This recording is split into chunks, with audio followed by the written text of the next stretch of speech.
So hello everyone, I'm Sanit Ghosh and I'm a third year law student. আমি কলকাতায় থাকি আর আজকে এই ভিডিওটা শুরু করার আগে আমি একটা কথা বলতে চাইছি। এই ভিডিওর মাধ্যমে আমি কাউকে আঘাত করতে চাই না। এই ভিডিওটার মধ্যে আমি যে কথাগুলো বলবো সেগুলো আমার সম্পূর্ণ নিজের ওপিনিয়ন। তাই আমি যদি কাউকে ভুলবশত আঘাত করে থাকি সেটার জন্য আমি অবশ্যই সবার আগে ক্ষমা চাইছি।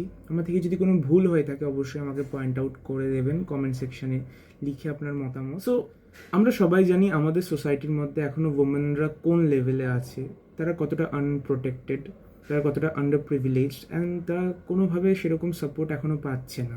আমি সবার কথা বলছি না, বাট কিছু সেক্টরের কথা বলছি যেগুলো আমি নিজস্ব চোখে দেখেছি। এবার সেগুলোর জন্য আমাদের government, state government, central government অনেক ইনিশিয়েটিভ নিচ্ছে। সো আমাদের স্টেট গভর্নমেন্ট, মানে আমি কলকাতাতে থাকি অ্যান্ড আমাদের স্টেট গভর্নমেন্ট পার্টিকুলারলি কিছু ইনিশিয়েটিভস বার করেছে। তার মধ্যে পার্টিকুলার একটা ইনিশিয়েটিভ নিয়ে আজকে আমি ভিডিওটা বানাচ্ছি আর আমি আমার ওপিনিয়নগুলোই জাস্ট শেয়ার করছি। আমরা যারা কলকাতার মধ্যে থাকি বা আমরা যারা ওয়েস্ট বেঙ্গলে থাকছি তারা আমরা সবাই জানি একটা স্কিম তৈরি করা হয়েছে যেটার নাম Lakshmi Bhandar for the empowerment of women. সেই স্কিমটার মাধ্যমে স্টেট গভর্নমেন্ট প্রত্যেক মাসে একটা সার্টেন অ্যামাউন্ট সেই ওমেন যারা এলিজিবল, একটা এলিজিবল ক্রাইটেরিয়া আছে, আমি সেটা এই ভিডিওর মধ্যে অ্যাটাচ করে দেবো, সেই ক্রাইটেরিয়াটা ফুলফিল করলে তারা একটা সার্টেন অ্যামাউন্ট পাচ্ছে। লাস্ট আমি যে রিসার্চ করে যেই জিনিসটা পেয়েছি সেখানে অ্যামাউন্টটা এই বছর অবধি যারা এসসি এসটি আছে তাদের জন্য 1200 টাকা, আর যারা জেনারেল অ্যান্ড ওবিসি আছে তাদের জন্য 1000 টাকা। তারা এই অ্যামাউন্টটা প্রত্যেক মান্থ পাচ্ছে, মানে ইয়ারলি যদি আমি একজন ওবিসি বা জেনারেলের কথা বলি বছরে 12,000 টাকা করে পাচ্ছে। সে টাকাটা স্টেট গভর্নমেন্ট তাদেরকে দিচ্ছে ফর দেয়ার ডেভেলপমেন্ট।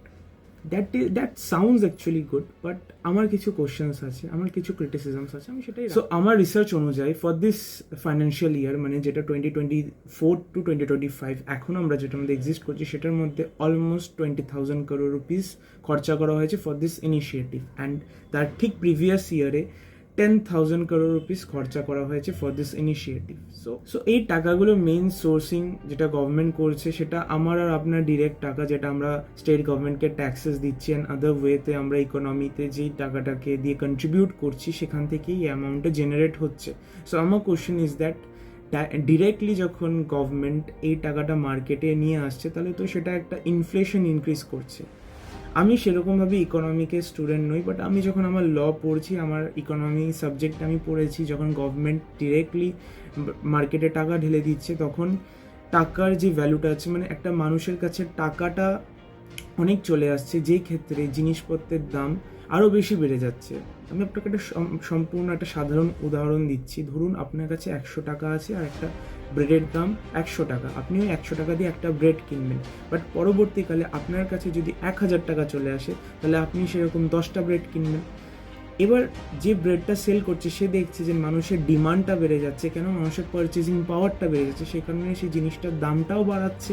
এবার সেই ব্রেডটার দাম আরও বাড়ছে, আপনি আরও টাকা দিচ্ছেন। এবার করতে করতে জিনিসের যখন দাম বেড়ে যায়, সেটাই আমরা হয়তো থাইল্যান্ড বা বিভিন্ন মালয়েশিয়া বা ইস্টার্ন এশিয়ান কান্ট্রিগুলোর মধ্যে আমরা দেখেছি জিনিসের দাম বা কারেন্সিসগুলো এগুলো অনেক হাইয়ার, লাইক 20,000 রুপিসেরও কারেন্সি আছে। সেখানে কি হচ্ছে, এই ইনফ্লেশনের কারণে এই জিনিসটা হয়েছে। যখন জিনিসের দাম অতিরিক্ত বেড়ে গেছে তো মানুষের কাছে টাকাও বেশি চলে এসেছে, এটা একটা negative impact to a particular economy, and সেটা আমাদের ক্ষেত্রেও হতে পারে আর হচ্ছেও, কারণ জিনিসের দাম আস্তে আস্তে বেড়ে যাচ্ছে। সেকেন্ডলি, এই 1,000 বা 1200 টাকা যেটা ওমেনদেরকে দেওয়া হচ্ছে, অনেকের কাছে 1,000 টাকা কিছু না করে পাওয়াটা একটা বড় বিষয়, যে ভাই হ্যাঁ পাচ্ছি, সরকার আমাদেরকে 1,000 টাকা ঘরে বসে দিচ্ছে তো। বাট আজকের দিনে 1,000 টাকা কি? কারণ একটা মেয়েকে একটা স্কুলে পড়তে গেলে একটা ছেলে বা একটা মেয়ের তো আলাদা খরচা হতে পারে না, একটা মেয়ের বরঞ্চ বেশি খরচা, কারণ তাদের মেনস্ট্রুয়াল সাইকেল হয়, তাদেরকে মেডিকেল ইকুইপমেন্টস একটু বেশি কিনতে হয়। আমার ক্ষেত্রে, কারণ আমাকে একটা প্যাড ব্যবহার করতে হতে পারে না, বাট একটা মেয়েকে প্যাড ব্যবহার করতে হতে পারে, সেক্ষেত্রে এই জিনিসটা ঠিক আছে। বাট একটা 1,000 টাকা দিয়ে is it sufficient for 1 month, বা 12,000 টাকা ফর 1 ইয়ার, বা 10,000 টাকা ফর 1 ইয়ার? এটা তো কারোর একটা মানুষের পক্ষে কোনোভাবেই সাফিসিয়েন্ট না।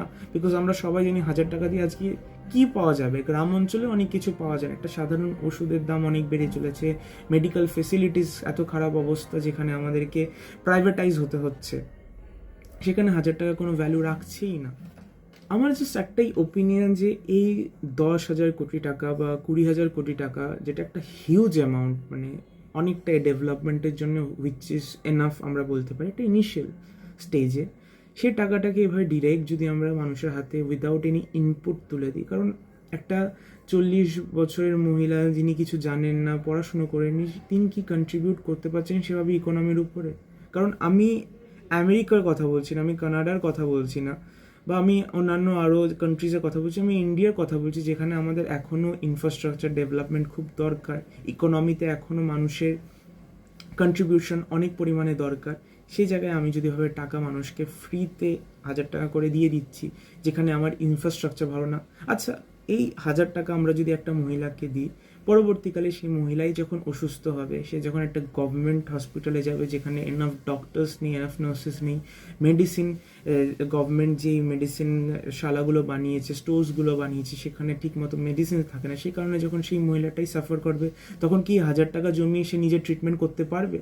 পারবে না। That is the answer. এই টাকাগুলোকেই যদি আমরা ইউটিলাইজ করে আমাদের ইনফ্রাস্ট্রাকচারকে ডেভেলপমেন্ট করি, যে মেয়েরা পিছিয়ে আছে তাদেরকে আমরা এন্টারপ্রেনিয়রশিপ, তাদের এডুকেশনের জন্য যদি আমরা ইনিশিয়েটিভস নিই, আমরা যদি স্কুলে গিয়ে আমরা ইনিশিয়েটিভ আনি যে তোমরা আইডিয়াস নিয়ে আসো, আমরা সেই আইডিয়ার উপরে ইনভেস্টমেন্ট করবো, মানে আমি গভর্নমেন্টের কথা বলছি, তারা যদি এসে ইনভেস্ট করে এরকম লোকাল লেভেলে, তাহলে কতটা এন্টারপ্রেনিয়রশিপ বাড়ে। তাহলে হয়তো কোনোদিন আমাদের সোসাইটির মধ্যে যেই স্টিরিওটাইপ থিঙ্কিংটা আছে যে মেয়েরা কিছু করতে পারে না, হয়তো সেটা পরিবর্তন হতে পারবে।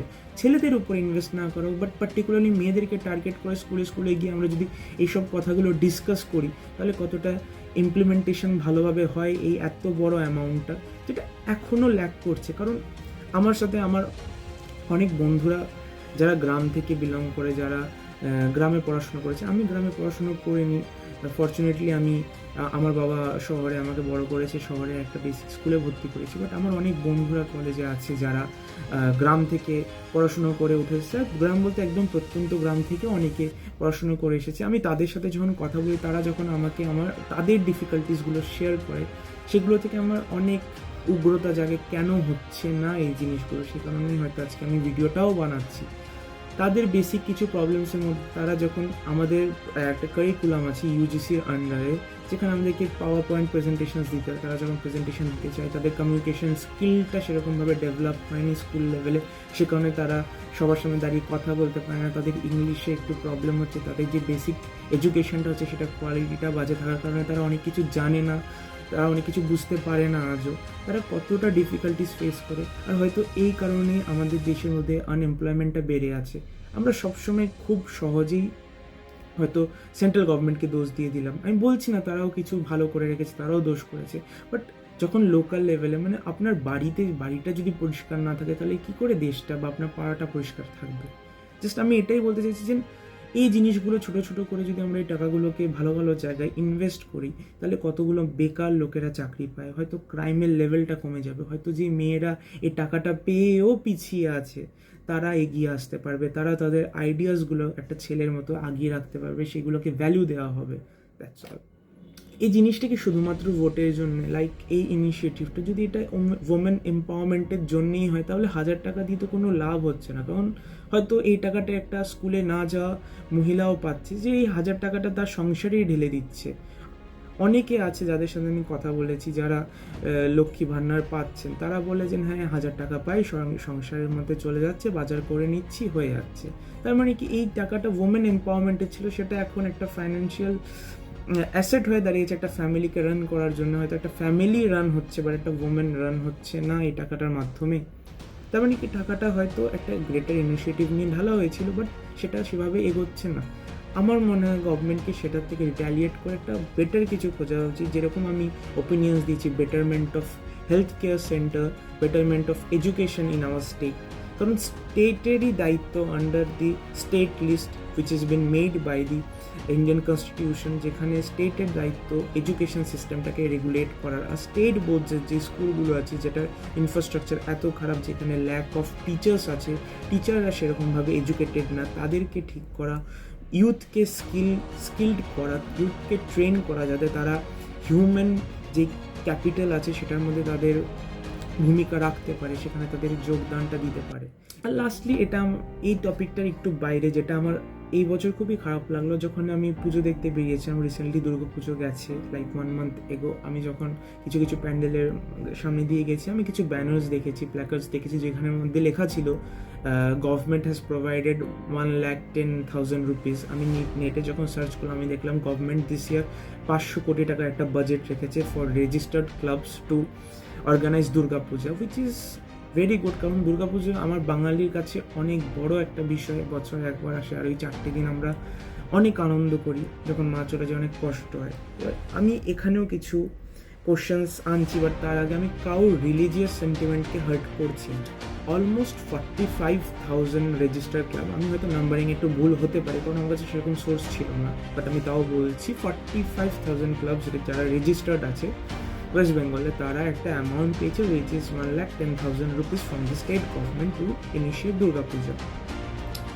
আমি যখন রিসার্চ করলাম, এই ক্লাবগুলোর মধ্যে রেজিস্টার্ড যে ক্লাব আছে সেগুলোর মধ্যে ছোটো ছোটো ক্লাবগুলো আছে, আপনার আমার পাড়ার যে ছোটো ছোটো ক্লাবগুলো আছে, তারা আমাদের থেকে 200, 500, 100 টাকা নিয়ে তাদের পুজোগুলো, কখনো কখনো 20 টাকা নিয়েও তাদের পুজোগুলোকে চাঁদা নিয়ে অ্যাকুমুলেট করে পুজোটাকে অর্গানাইজ করছে, যেখানে আমরা যাচ্ছি থাকছি। সেই ক্লাবগুলো আছে, ইনফ্যাক্ট সেখানে দেশপ্রিয়, তারা প্রত্যেক যে বড় বড় ক্লাবসগুলো আছে তারাও ইনক্লুডেড আছে।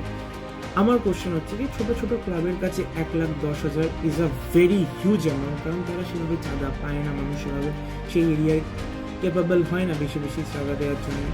তো একটা অ্যারেঞ্জমেন্ট করতে যে খরচা হয় সেখানে 1,10,000 টাকা একটা হিউজ অ্যামাউন্ট তাদের জন্য। But if we talk about Deshapriya, তারা কোটি টাকা খরচা করে, তারা স্পন্সরশিপস পায়, তাদের কাছে 1,10,000 টাকাটাকে খুব মানে একটা বড় অ্যামাউন্ট, ওদের কাছে কিছুই না। হয়তো 100-200 জনের সেই এরিয়ার চাঁদা মিলিয়ে 1,10,000 টাকা চলে আসবে, বা হয়তো 50 জনের চাঁদা মিলিয়ে, বা হয়তো 2-3 জন যারা একটু বেশি ডোনেশন করেছে তাদের থেকে এই টাকাটা চলে আসবে।